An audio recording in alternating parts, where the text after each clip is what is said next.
Wow, the Leafs have lost 4 of their last 6 games. I wonder where they are in the standings. Second in the East? What the hell? Welcome to the penalty box?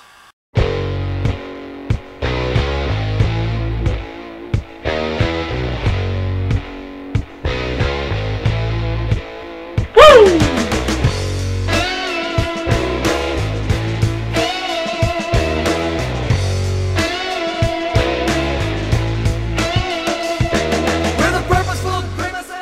Fun fact, that was actually me last Wednesday morning. Funny how things change in a week, isn't it? Last week it was doom and gloom.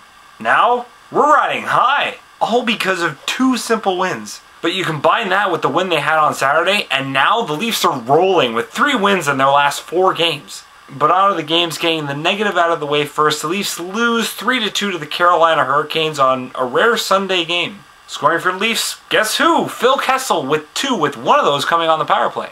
Keeping that Art Ross bid going strong. And for the Canes, former Leaf Jay Harrison starting it off with UC Jokinen and Jeff Skinner adding tallies of their own. How to explain this one? Well, it's always hard playing your second game in back-to-back nights. The Leafs just got off a huge blowout win over Washington at home. Then they faced the Hurricanes in Carolina the very next night. You've got all the ingredients for one very tired team. And boy did they look at coming out sluggish and not getting on the board until 4 minutes into the third. And had it not been for the efforts of their netminder, this could have been a lot worse. Since Gustafsson had played the night before against Washington, Ben Scrivens got the start and he faced 41 shots, turning aside 38 for a save percentage of .926. The number of shots the Buds got on Cam Ward, 25. Enough said. Moving on, the Leafs win a big one, a blowout 7-1 win over the Tampa Bay Lightning.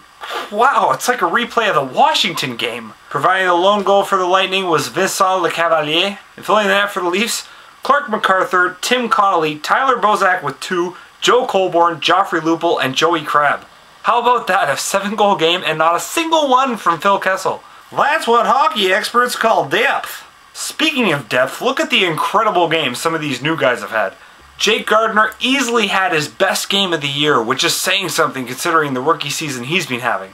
He was 4th on the team in minutes on ice, logging an impressive 19 minutes and 41 seconds. Not only that, but he set up the first goal of the game 41 seconds in and kept up offensive pressure all game long. One of the newest Leafs, Joe Colborne, got his first goal of his NHL career set up by buddy and Marley teammate Matt Fratton. This came 2 games after Colborne set up Fratton for the first goal of his NHL career, so it's nice to see him return the favor. But speaking of Fratton, he also had a big game, setting up 2 sweet goals, like his amazing behind-the-back pass to Colborne. But all this begs the question, what happens when the injuries heal? Because those 2 are up here because of a lineup that's been completely decimated by injuries. But they have definitely lit it up here, playing much better than a few of those guys they've replaced. So what happens when they return? They've definitely earned a chance to stay, but can you justify scratching bona fide NHL players simply because they had the bad luck to miss time due to injury? Although as far as problems go, the Leafs could definitely have worse issues to deal with. For example, off the top of my head, a concussion to their starting goalie.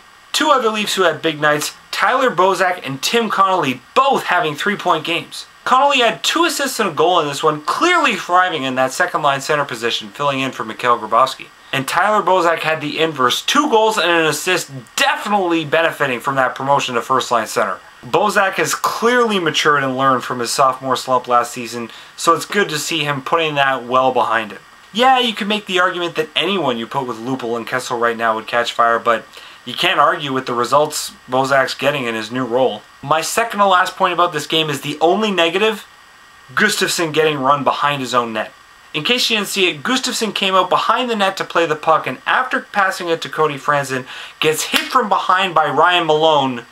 No penalty. Not only was there no penalty called, apparently the league didn't even look into it. I can only conclude to this that what Lindy Ruff said about it being open season on goalies was right. You are free to take a run at other teams' netminders with impunity. The ref said that he was fair game because he came out of his net to play the puck, which would make sense, except that, no, that's nowhere in the rulebook. Although, to be honest, this call was in line with the way the refs were calling the rest of the game. Because apparently if your name is Steve Downey and you're wearing a Lightning jersey, it's okay to repeatedly slash the captain of the other team right in front of the ref as he's looking at you. But if your name is Cody Franzen and there's a slight phantom of a hook, hey, not cool. Final point, has anyone else noticed how awesome the Leafs special teams have gotten?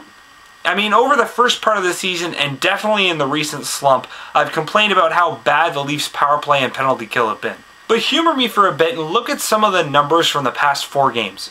On the power play over the last 4 games, the Leafs have scored on 7 of their last 21 opportunities, good for 33% efficiency. Perhaps not mind-blowing, perhaps not best in the league, but it's certainly a serious improvement for a unit that hasn't had respectable numbers since before the lockout.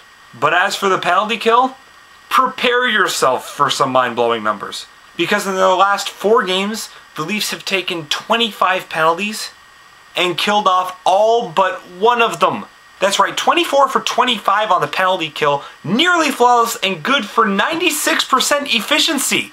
Seriously, what?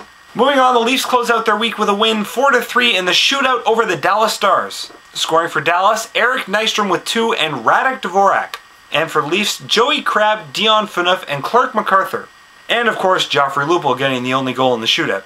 And speaking of Lupul, I'd be tempted to give him the first star of the game. Yeah, his goal doesn't count on the stat sheet, and yeah, he only got 1 assist in this one. But at the end of that game, he was just on fire. Near the end of the 3rd period, Joffrey Lupul got a high stick to the face from Sheldon Souray, getting cut in 2 places. And once again, it seems to happen to the Leafs with alarming regularity, no call. I guess the refs thought his skin just couldn't contain his awesomeness? But Lupul just goes into Hulk mode, putting on a superhuman effort on the ice. And of course, after 4 shooters are unable to score in the shootout, the only logical choice is to give the puck to Lupul, and he makes good single-handedly winning this game for the boys in blue. But another top contender for the first star in my mind has to be Jonas Gustafsson. And I guess I'm kind of cheating in this one because I'm not so much basing my decision on his performance in this game, but his performance in his last 3 starts. You see, this was the first shootout win of the season for Gustafsson, and his 3rd victory in his last 3 starts. As Joe Bowen said at the end of the game, all he does is win. A shout out has to be sent to the special teams in this one, as the penalty kill was once again perfect in 4 opportunities, and the power play scored for the 6th consecutive game. Other shoutouts include Timmy Connolly with his 11th point in 11 games after getting the assist on the Clark MacArthur goal, and of course to captain Dion Phaneuf for scoring for the first time in 15 games. But in spite of not scoring goals, Phaneuf continues to up his production, getting 6 points in his last 4 games, moving him into a tie for 3rd in scoring amongst defensemen with 18 points. And lastly, hate to do this, but we end on a negative. Nikolai Kulemin. What can you say? His scoring drought is now stretched to 16 games. And you can tell in his post-game interviews he's desperate to break out of it. But the frustrating thing about it is that Kulemin's doing all the small things right. He's still setting up plays, putting on lots of offensive pressure, getting shots on net, and getting tons of assists. But it just seems like it's one of those things that scorers sometimes go through. I mean, it's gotta be frustrating to him, but what else can you say except continue?